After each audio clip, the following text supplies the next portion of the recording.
Welcome to the new segment of hashtag 450UA. My name is Jurij Klufas, or Andy Holowati, take your pick. I'm joined today by Ted Opitz, Conservative Member of Parliament and MP for Etobicoke Centre, and I'm also joined by Peggy Nash, member of the New Democratic Party of Canada, and Parkdale High Park would be your... Member of Parliament for Parkdale High Park. Your constituency, very good. Okay, so today the topic is the Canada-Ukraine Parliamentary Friendship Group. Ted, I'm going to start with you. Sure. You were recently named the new chair. Can you give us a really brief outline as to what the group is, maybe when it was first formed, and what the goals are? Well, the group right now consists of 28 people, but there's much more interest in it widely in Parliament.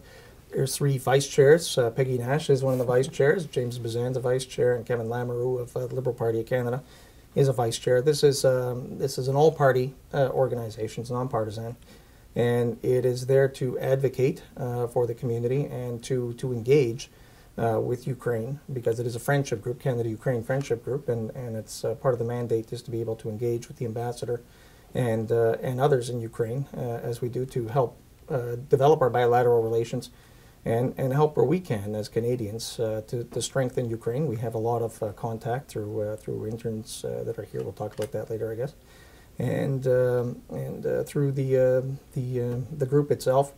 Many have been election observers. I know Peggy has. I have in Ukraine, and we bring that experience back and that knowledge back and try to apply that to the group. So we will have regular dialogue going forward in terms of the issues, and like we're having with you right now, and other media groups.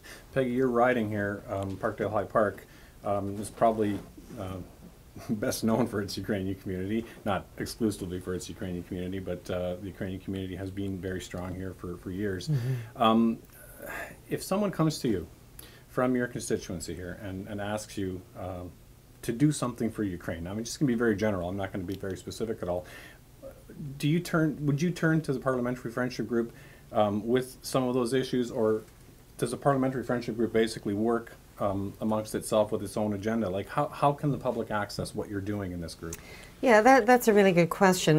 You know, we are in the heart of one of the Ukrainian communities here in Toronto, and I do get lots of visits from both individuals and organizations bringing issues. For example, when the opposition leader was jailed and there was real concern about the erosion of democracy, I had several meetings at that time. There were demonstrations, and so that was a community-based initiative, but that went to the friendship group as well, because it was a concern shared right across the country, and ultimately the government spoke out on that, as did individual MPs. I share the concern of the community that anytime you're throwing political opposition leaders in jail and your judicial system doesn't meet the test of transparency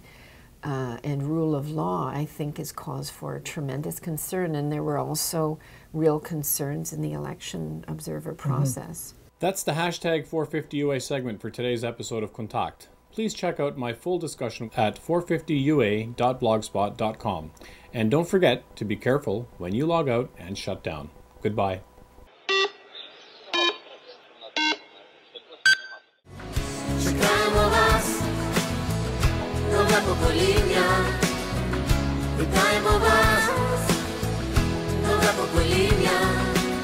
Hi, Ron Cahoot here, asking everyone to join us across Canada in the Help Us Help the Children 20 Years of Achievement telethon right here on KONTAKT, Saturday, April 27th and Sunday, April 28th.